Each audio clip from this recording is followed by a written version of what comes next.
Hello everyone, let us continue our discussion about the transaction management. In this video, we are going to discuss about the characterizing the schedules based on recoverability. As you know, a schedule is the order in which the operations of multiple transactions appear for execution. That is, the order of operations of transactions can be called as a schedule. Fine. And we'll be having two types of schedules, serial schedules and non-serial schedules. In serial schedules, all the transactions execute serially one after the other.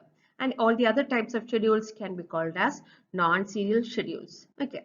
These non-serial schedules can be again of serializable or non-serializable. The non-serializable schedules can be classified either as recoverable schedules or non-recoverable schedules. And in this video, we are going to discuss about the recoverable schedule and its various types. Okay. Before moving to the recoverable schedules, let us look into the non-serializable schedule. A non-serializable schedule is not guaranteed to produce the same effect as produced by some serial schedule on any consistent database. Okay, if the schedule produces the same effect as the serial schedule, then it is called as serializable schedule. But a non-serializable schedule is not guaranteed to produce the same effect as the serial schedule. Okay, the non-serializable schedules may or may not be consistent and may or may not be recoverable. So based on that, we'll be having two types of non-serializable schedule, irrecoverable schedules or non-recoverable schedules and recoverable schedules. Before moving on to the discussion about the irrecoverable schedule, let me explain about the term dirty read. Dirty read is the state of reading uncommitted data. If the transaction is not committed, then we are not sure about the consistency of the data that is being read, right? Because this transaction can either move to the abort statement or to the commit statement. Once it is committed, then fine, the data is saved. But if the data is rolled back, then the data that we read is wrong, right? So the data that is read in this ambiguous way is defined as the dirty data. Okay. So if in a schedule, a transaction performs a dirty read operation from an uncommitted transaction and commits the transaction before the transaction from which it has read the value, then such a schedule is known as irrecoverable schedule. So in the given example, we are having two transactions T1 and T2. T1 is performing the read and write operation on the A. Okay, so the data item A is updated by the T1, but the transaction T1 is an uncommitted transaction. We didn't execute the commit statement after the write of A operation. Fine. The transaction T2 is now reading the value of this A. Okay, so that is a dirty read because dirty read means we are reading from the uncommitted transaction. So the updated value is read by the transaction and it performs a write operation and it performs a commit statement also. After committing the transaction 2, the transaction T1 fails and it rolls back. So the updated value of the A gets changed back to the prior state. Okay, but the new updated value is used by the T2. So this type of schedule can be called as irrecoverable schedule. That transaction T2 is not recoverable. Okay, so such type of schedules can be called as irrecoverable schedule. Fine. Now let's look into the recoverable schedule. Here also we are performing the dirty read operation from an uncommitted transaction. Fine. But the commit of this transaction is delayed till the uncommitted transaction either commits or rollbacks. Then such a schedule can be called as a recoverable schedule.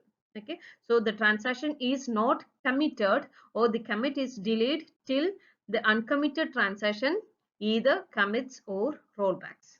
So here the commit operation performs the dirty read is delayed and this ensures that it still has a chance to recover if the uncommitted transaction fails later. So such type of schedule can be called as recoverable schedule.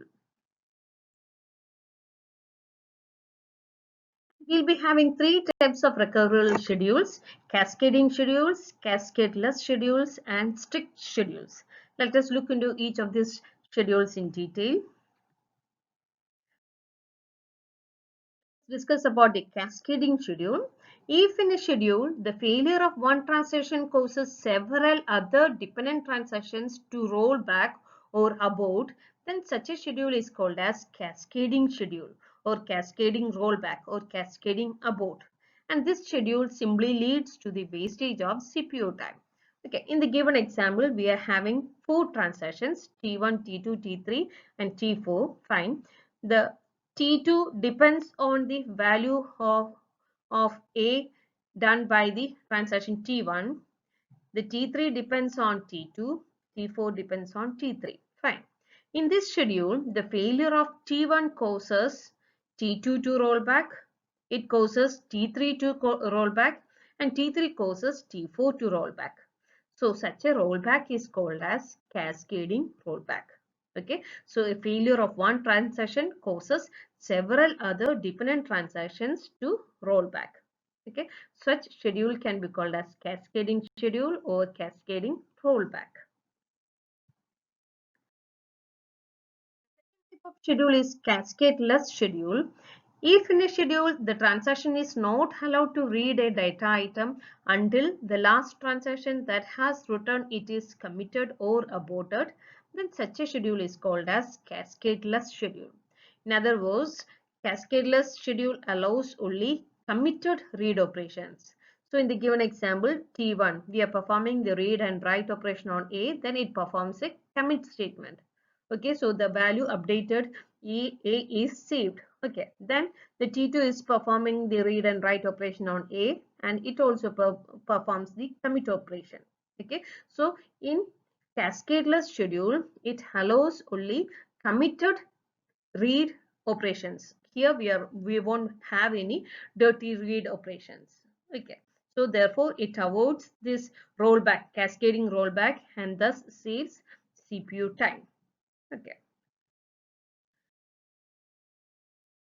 The third type of recoverable schedule is strict schedule. This schedule implements more restrictions than cascadeless schedule. In the cascadeless schedule, a transaction is not allowed to read a data item until the last transaction that has returned it is committed or aborted. In the strict schedule, the transaction is neither allowed to read nor write a data item until the last transaction that has returned it is committed or aborted. Okay, so we can't perform the read operation as well as the write operation. Okay, so it implements more restrictions than this cascadeless schedule. This allows only committed read and write operations. So in the given example, the transaction T1, it performs the write operation on the data item A, then it executes the commit statement or the rollback statement. Then only the T2 can have the read or write operation on the data item A. Okay, so such schedules can be called as strict schedules. Okay. So in this video, we discussed about the characterizing the schedules based on recoverability. Thank you.